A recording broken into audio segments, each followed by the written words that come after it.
go. So, my mission to you is to talk about what an alternative financial world would look like.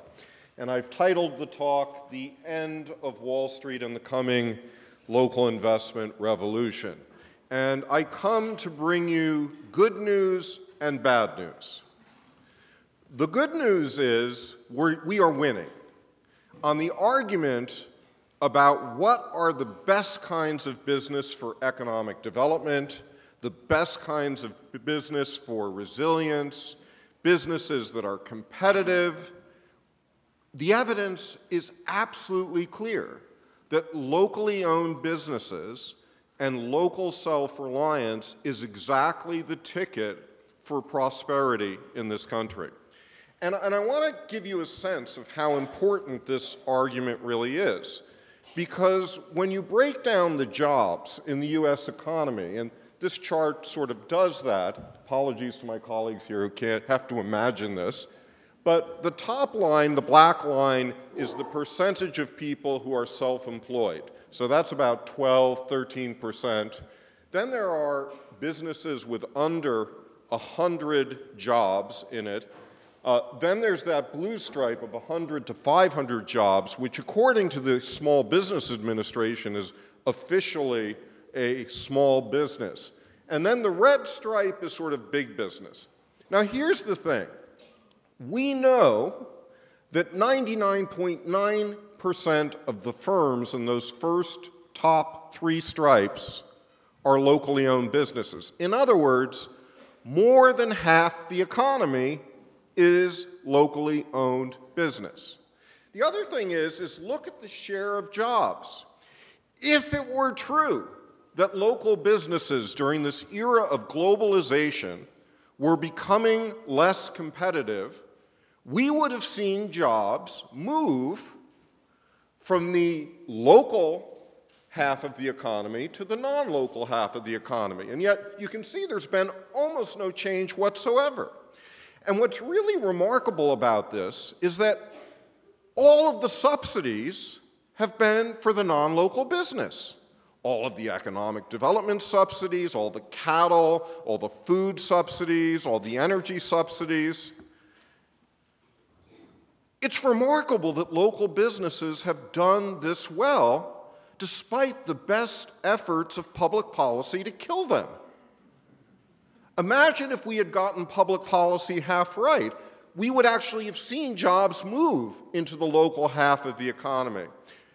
What about profitability? Well, we know from the latest data available from the United States that sole proprietorships, which most small businesses either are or start out as, are 11 times as profitable as C corporations, with partnerships falling somewhat in between.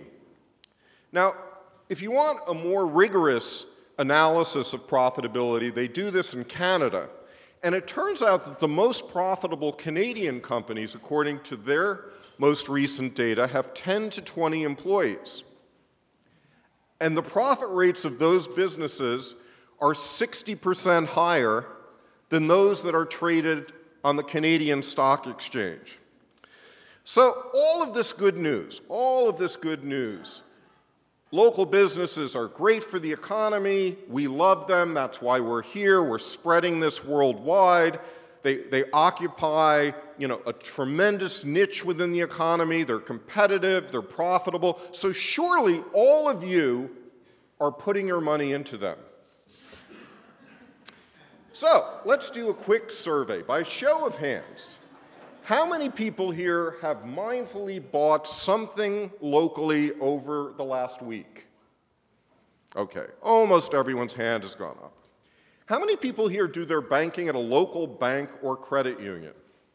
Almost all the hands, that's great. Those of you who didn't put up your hand, we're going to have a little word after this presentation. How many of you with pension funds have 1% of those funds in locally owned business or more? Okay, I see a couple of half-hearted hands. You may be right, you may not be, but this is outrageous. This is outrageous. You are the most locavore people in one of the most locavore states in the country, and yet you folks here, in an economics of happiness conference, are systematically overinvesting in the Fortune 500 companies you've been denouncing for the last 24 hours, and underinvesting, not putting any money into the local businesses you've been glorifying. Something is wrong with this picture. And what's wrong with this picture is this guy. We have a system of laws in this country enacted in the early Jurassic period called securities law. And in those laws, we created a system of investor apartheid. If you are in the top 1% of income earners or wealth holders, you are allowed to invest in anything, anytime, no questions asked. If you're in the other 99%, you may only put a penny into a locally owned business if that business has done a massive pile of securities law disclosures that could easily cost $25,000, $50,000, or $100,000. And at the end of those disclosures, you get a thick booklet, 100 pages, tiny font, some of it's written in all caps. No human being has ever been observed to read this book. And yet, this is the ticket to avoid jail to do a local offering. So almost no company does it. What would happen if we changed the rules? So it turns out that Americans have 3 minutes down, 3 minutes left. We're doing 15. Okay, just. Excuse me. Yeah, okay. Okay, so it turns out that Americans have $30 trillion of long-term savings in stocks, bonds, mutual funds, pension funds, and insurance funds. If we had an effective capital system, roughly speaking, half of that money, $15 trillion, would go into the half of the economy that is locally owned. And now, almost nothing does.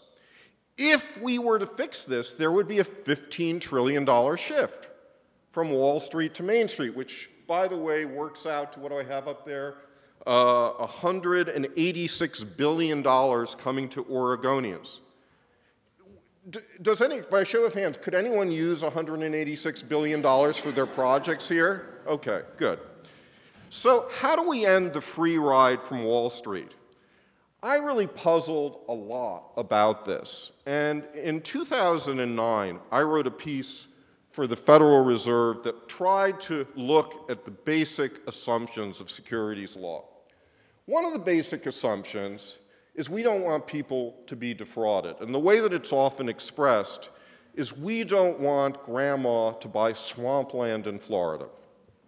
Now, my mother, 92, living in Missouri, I don't want her to buy swampland in Florida. So, yeah, there is a good rationale for some of the securities law. But here's the thing. When I visited my mother for her 92nd birthday last week, we did our favorite pastime, which is we went to the local casino. And when my mother entered the local casino, did they say, "Excuse me, Mrs. Shuman, but are you an accredited gambler?" And no, that question never gets asked. Or did they say, before you sit down and play blackjack, will you read this thick disclosure statement on all the risks of playing blackjack and sign? No, that didn't happen. So we have two systems of risk management in this country. One system of risk management says, if you're gambling, come on in, lose it all. We don't care what your income is.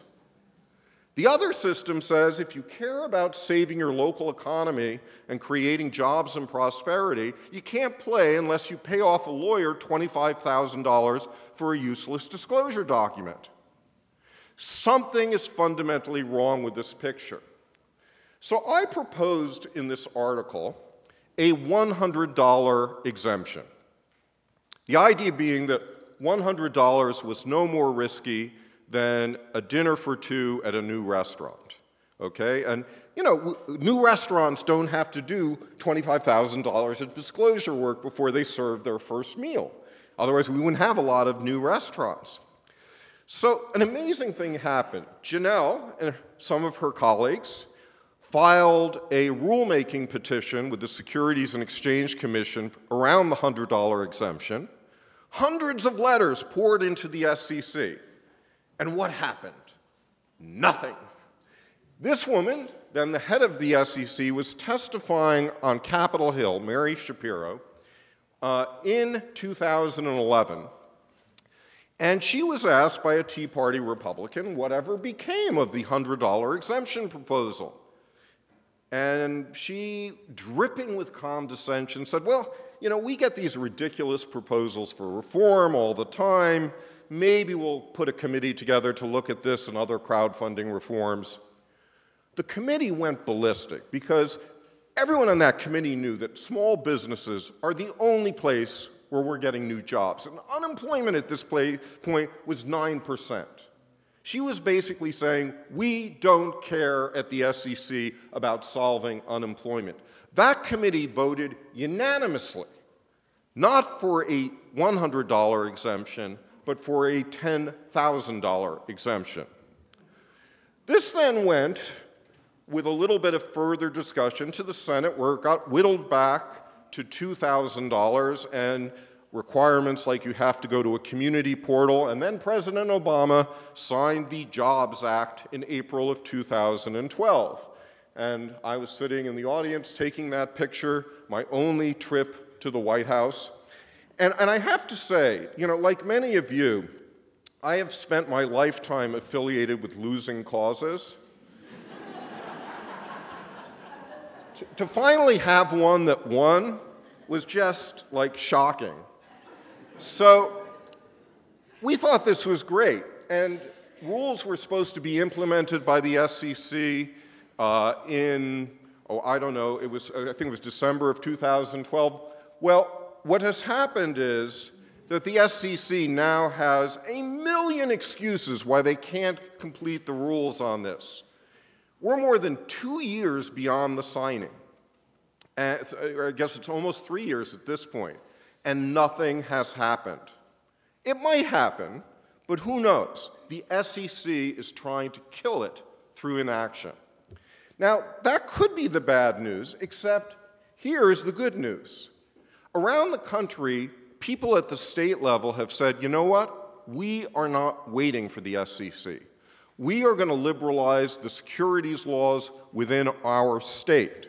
And one of the states most recently that liberalized this is Oregon. You folks now have a clear pathway to help local businesses raise up to $250,000 in debt or equity from Oregonians, and every Oregonian is allowed to put in up to $2,500 per year. And if you go to hatchoregon.com, you can invest in these companies. And if you're a company, you can get yourself listed here, not for $25,000, but for a lot cheaper. But not only that, in my state of Maryland, something remarkable happened. A woman called me about a year ago and said, I really like that $100 proposal of yours. Why don't we try to implement that? And I said, you know, good luck. Don't have a lot of time. And 6 months later, she called and asked if I would testify on this before the House and the Senate in Maryland.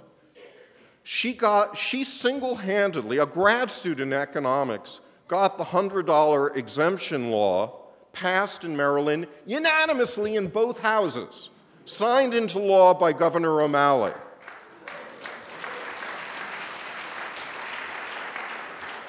And there are other reformers. Michael Savant, getting a local stock exchange passed in Michigan over the past year.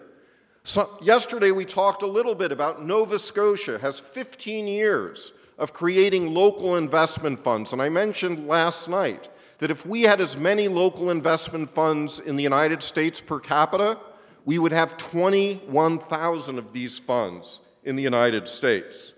There is a huge revolution that is occurring, and I believe the dam of investment apartheid is bursting. We can make it happen at the grassroots here. We can spread it internationally, and our goal is not to occupy Wall Street, but to end it.